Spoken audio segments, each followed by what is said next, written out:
Oke, kita akan lanjut untuk materi berikut, yaitu modus. Kalian sudah mendengar modus, istilah modus ini dari masih SD, di SMP, SMA. Sekarang kita akan ulangi lagi, tapi kita akan lebih berfokus pada data berkelompok. Modus itu sebuah fenomena yang paling banyak terjadi. Jadi kalau ada data, fenomena yang paling sering terjadi itulah modus. Kalau dalam data kualitatif, kita bisa menganggapnya sebagai rata-rata. Misalnya orang mengatakan modus pembunuhan sekarang adalah virus corona.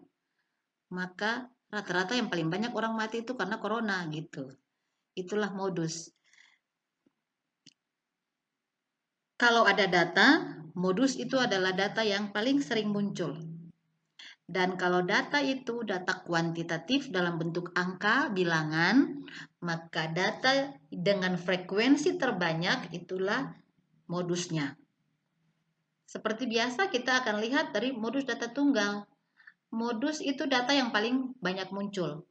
Nah, kalau kita punya data 12, 34, 14, 34, 28, 34, 34, 28, 14, maka kelihatanlah bahwa yang paling banyak muncul di sini adalah 34. Karena 34 muncul beberapa kali.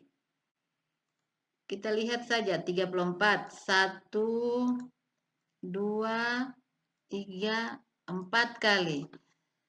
Jadi modusnya karena frekuensi yang paling banyak adalah 4 pada data 34, maka modusnya adalah 34. Bagaimana untuk data berkelompok? Nah, data berkelompok modusnya itu diperoleh dengan B.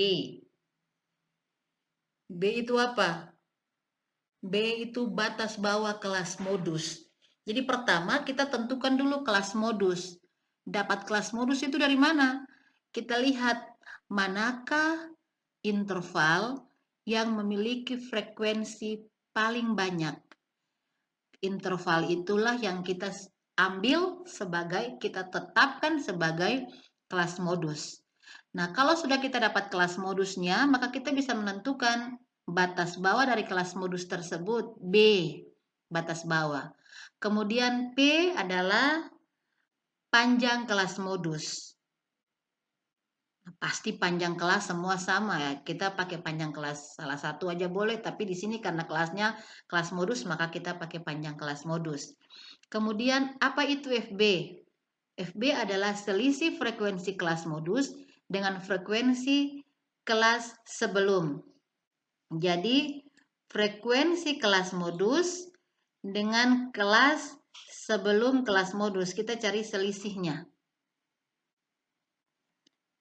Dengan demikian Fs-nya berarti selisih frekuensi kelas modus dengan kelas setelah kelas modus.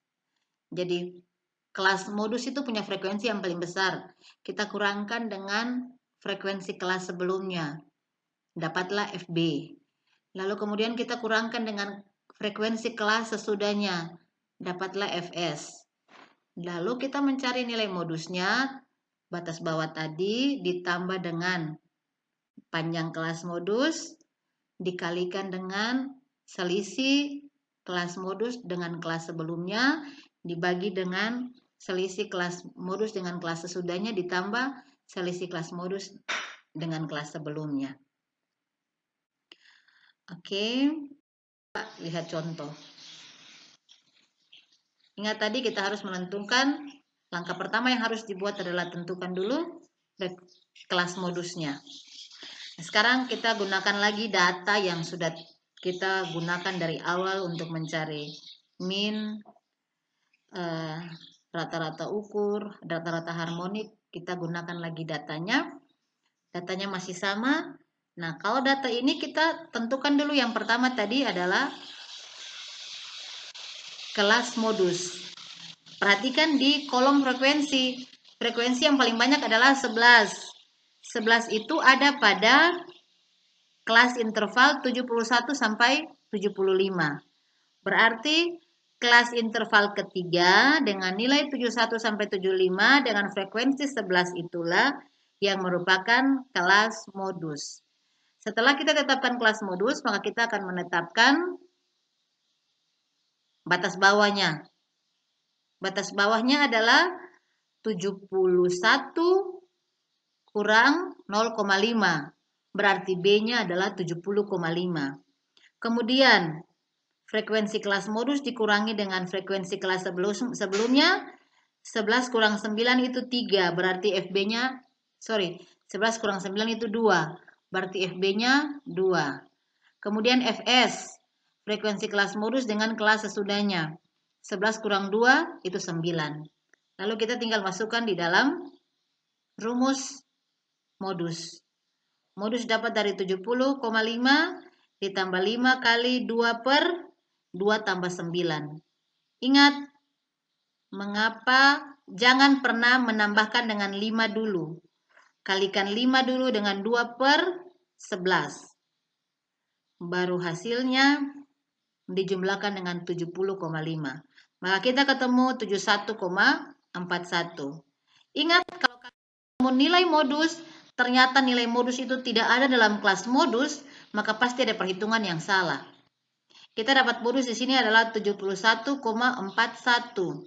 Berarti 71,41 itu ada dalam interval 71 sampai 75. Berarti perhitungan kita benar. Jadi modusnya adalah 71,41. Oke, kalian bisa latihan soal aktivitas 1 yang digunakan untuk menghitung min. Yang di dalam aktivitas 2 kalian hitung rata-rata ukur dan rata-rata harmonik. Data yang sama digunakan untuk menentukan modus. Latihan boleh kerjakan sepanjang minggu ini dan kumpulkan sebelum kita pertemuan di hari Selasa. Terima kasih.